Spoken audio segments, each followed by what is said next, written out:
Assalomu alaykum qarindoshlar. Men ustida milliy kimlikni davom uchun mayli siyosiy va kultural nuqtadan Navro'zni davom qilish kerak dedim ya.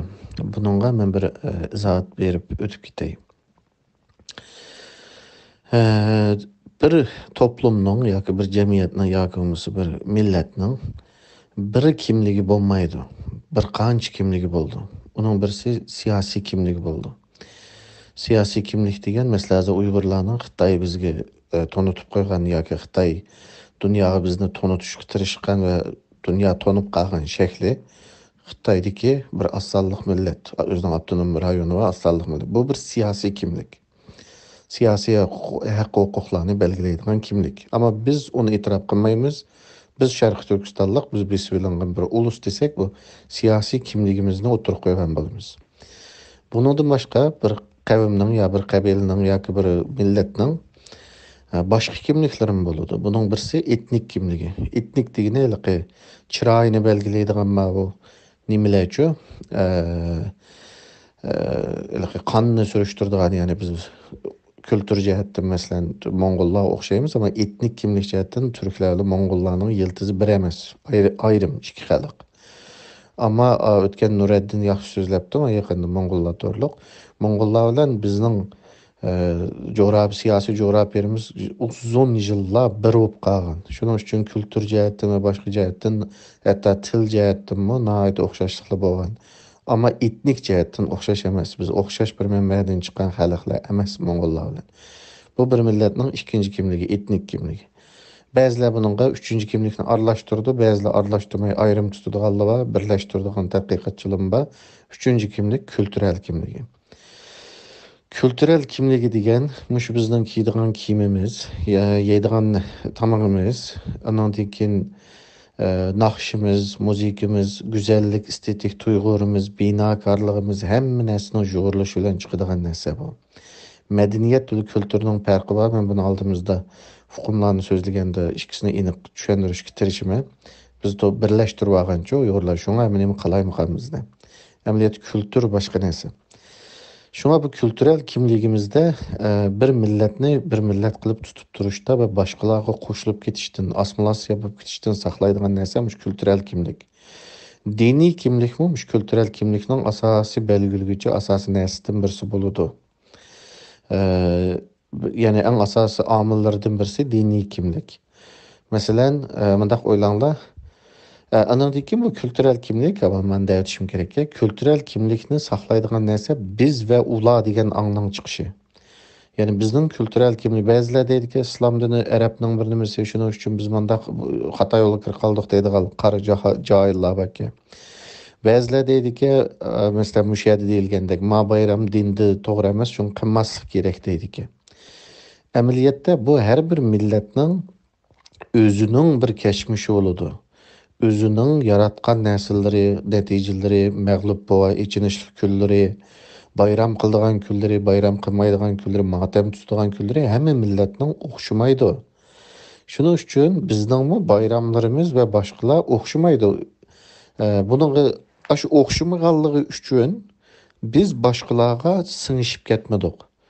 Mesela birinci grupdaki cahillarga, nadallarga deydigan gap, islom dini arabning bir nimasi bizga yepishdi deydi. Hey, Allohdan musulmon bo'lib qoldik. Musulmon bo'lmay, Qumul Turpan tarafdagi Uyg'urlardek buddist bo'lgan bo'lsak, Xitoyga changlishib yo'qolib ketdik bu vaqtcha.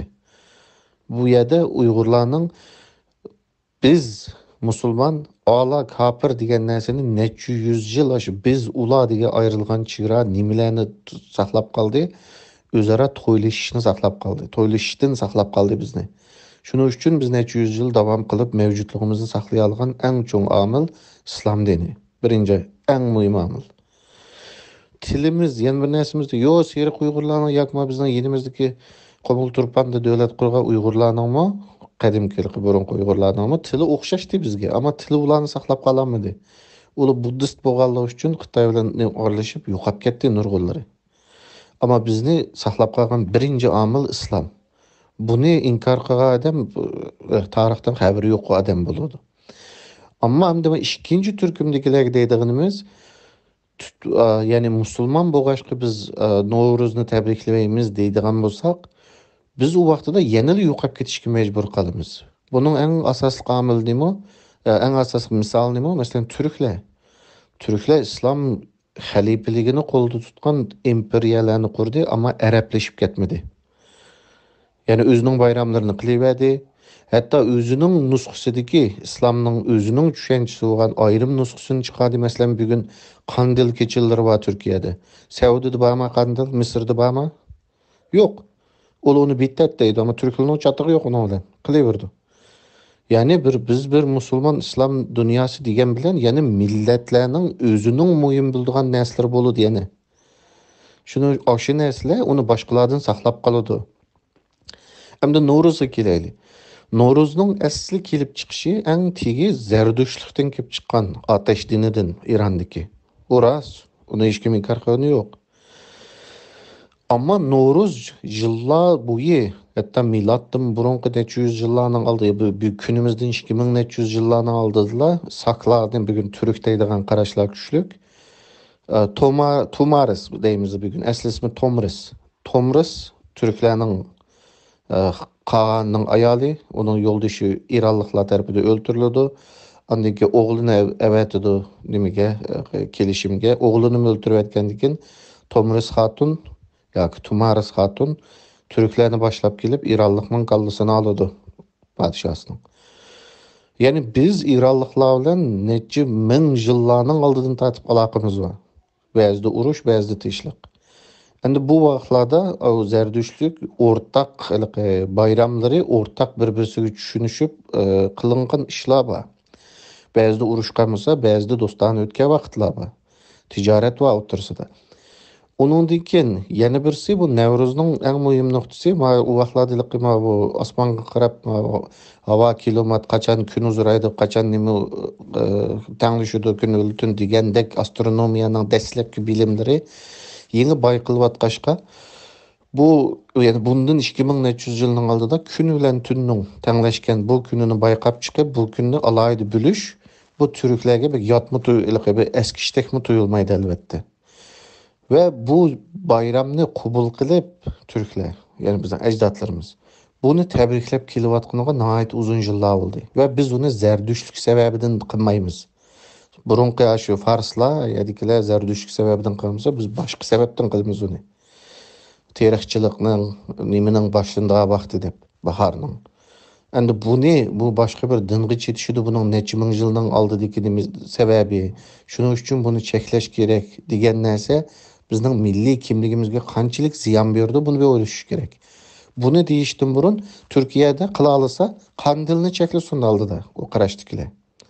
Qandil kechilari var Türkiye'de. İslam'da bağma şu işler.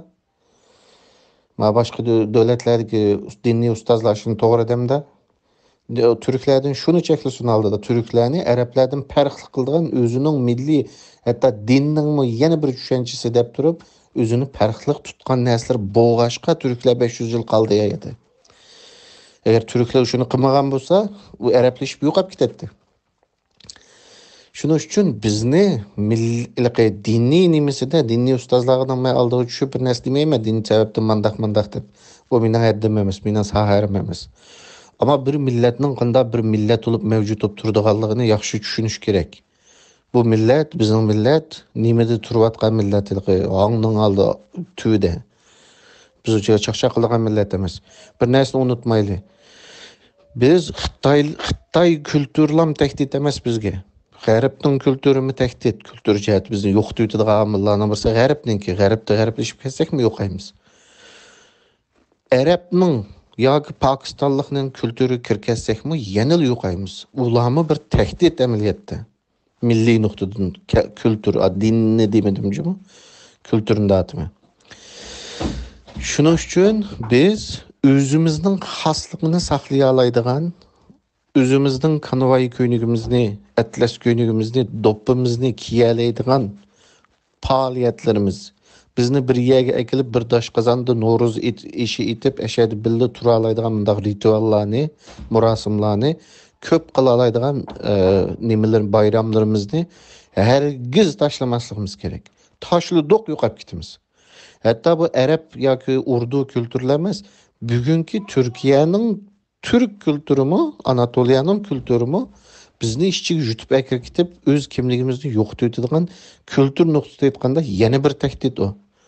Qani Adnan Menderesning olgan Qaysariga yerlashtirgan Uyg'urlar qani qancha yilda yo'qolib ketdi.